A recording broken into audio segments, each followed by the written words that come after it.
Alright everybody, this is Alex from redlemonclub.com, showing up to do these videos. I did promise you I'd be doing more videos and here I am. So let's talk about traction today. What is traction? Is it something to do with farming? No, it's not. Those are tractors. Traction is that thing that happens when you put creative work out there and you start seeing engagement with people. You start seeing an audience build up and start sharing your work and getting excited about your work. Traction is when you start seeing more and more sales. So it's a sort of incrementally expanding effect that happens when you put creative work out there, you put your products and services out into the world, you've done decent marketing, you've put stuff out, you've been consistent, and you start to see results.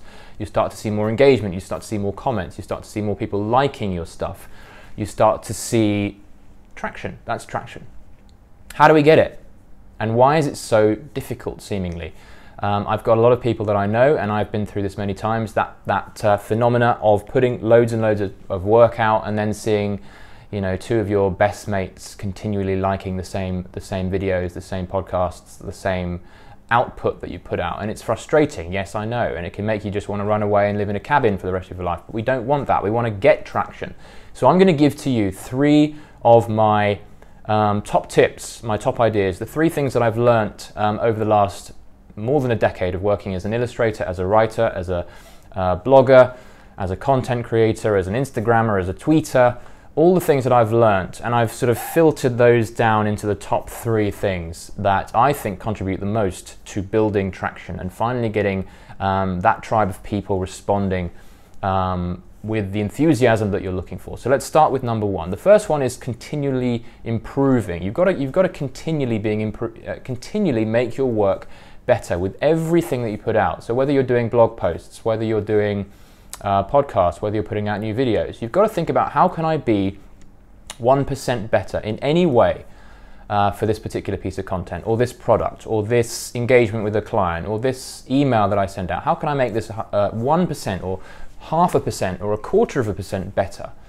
And that means not just focusing on the creative process and the creative product itself, but it's also anything to do with your brand, anything to do with the stuff surrounding what you create. So it's not just to do with your product, it's also to do with you. So what can you be doing to improve yourself? What can you be doing to improve your confidence, your ability to engage with an audience on a video, for example?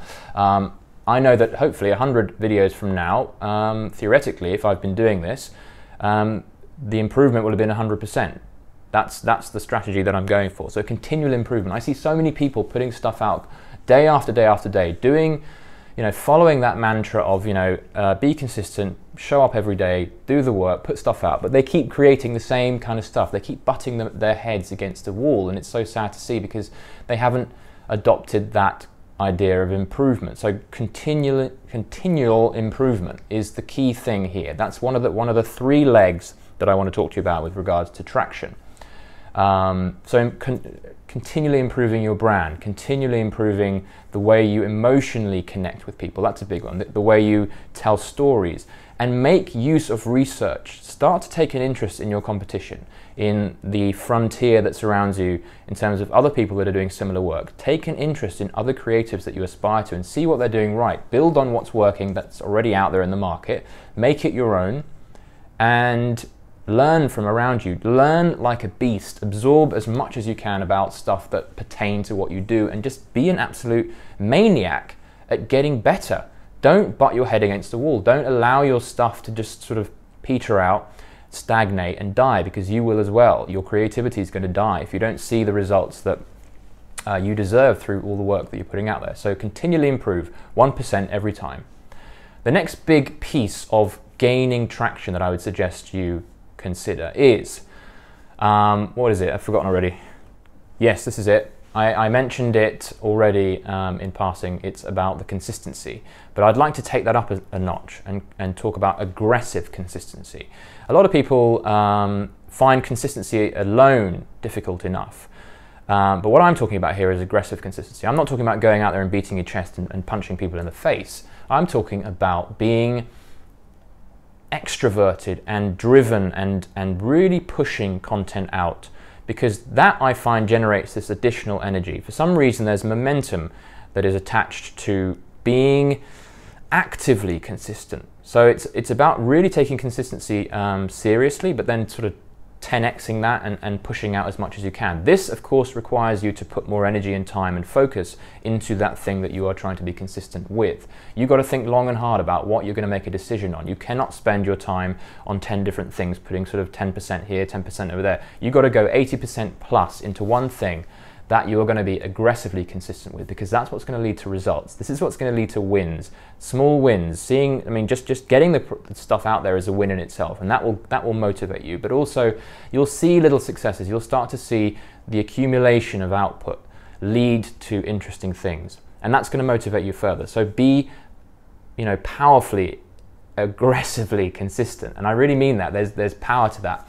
When I started really putting the foot down on the accelerator for my writing, for example, that's when the numbers started to gather more quickly. You start to get people believing in you more, because you are demonstrating that you are believing in yourself through the consistency that you're putting out, and being, taking it seriously, having a schedule, having a plan that you put out for the week. So you say, okay, Monday I'm going to put out an article, Tuesday an article, Thursday another article, maybe a podcast here and there, whatever. That's how I do it. But keep 80% focus on something that you can really be aggressively expansionist about. You gotta have some bollocks about this, right? So get your stuff out there and be aggressively consistent. That's a big one for traction, especially in this crowded, chaotic world. It's tough to be seen, and there's no way around it beyond going all in, or at least 80% plus in to something that you can really stand out through, and combine that with the 1% improvement with each time that you put it out. You're gonna really make some ground.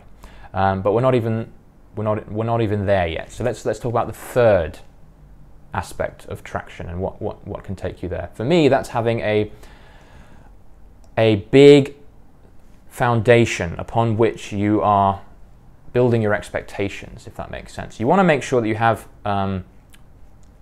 something of a track record behind you in terms of work that you've already put into something before you can even expect traction. So don't worry too much about traction until you've put out a lot of work and you've built up a sizable portfolio. You've created a sizable batch of work already. So I didn't really get any traction, apart from the odd comment here and there and a few likes and a few follows to my writing, to my articles, until I put out at least 300 articles. And this is why I have a rule that I call the 300 rule, which is that you should not expect any traction at all, no engagement whatsoever, until you've done at least 300, until you've put out at least 300 individual pieces of work. And I would say that whatever equates to 300 articles, 300 500-word articles, I would say, is the kind of point at which you should just put your head down and work, and don't expect any traction until that point. So don't worry too much if you're not getting traction and you're not seeing results, on the 5th, 6th Instagram share that you put out, or the 7th podcast. Expect these things to take time. People tend to respond a lot better to people who have a sizable body of work behind them before they start kind of investing their time and attention to them, because you've demonstrated that you have persistence, and you've got presumably developed skills that have taken you to that point, and you have demonstrated your determination and your interest and your passion for that work. You've got to show a body of work, but more than anything, a big body of work is going to develop your skills over time, and that's really something that requires a bit of patience. But if you factor this in, it's going to be a lot easier to commit to something that will lead to traction eventually if you know that it's going to take a while, and you know that you're going to have to build something up before you get there. You don't lose hope so quickly. If you can expect there to be no traction until at least 300 pieces of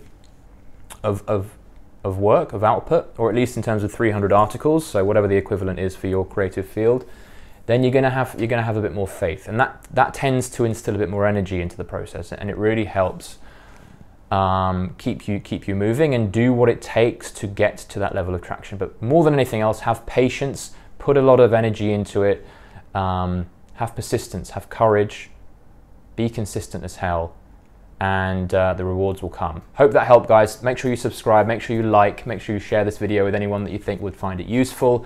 Do follow my podcast. It's a brand new podcast. I'm on to around episode 11.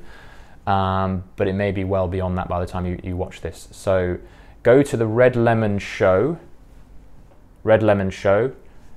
You'll find that on any or most channels that have podcasts. I talk about all the stuff that I'm talking about now, but I go into a little bit more depth. I talk about things like staying motivated as a creative, as an entrepreneur, as a self-starter. I talk about getting over anxiety problems. I talk about being self-confident. I talk about creative business. I talk about marketing, all kinds of stuff in a podcast form. And there are people that I interview, and it's well worth a follow and a watch. So go to the just type in Red Lemon Show and you'll find it.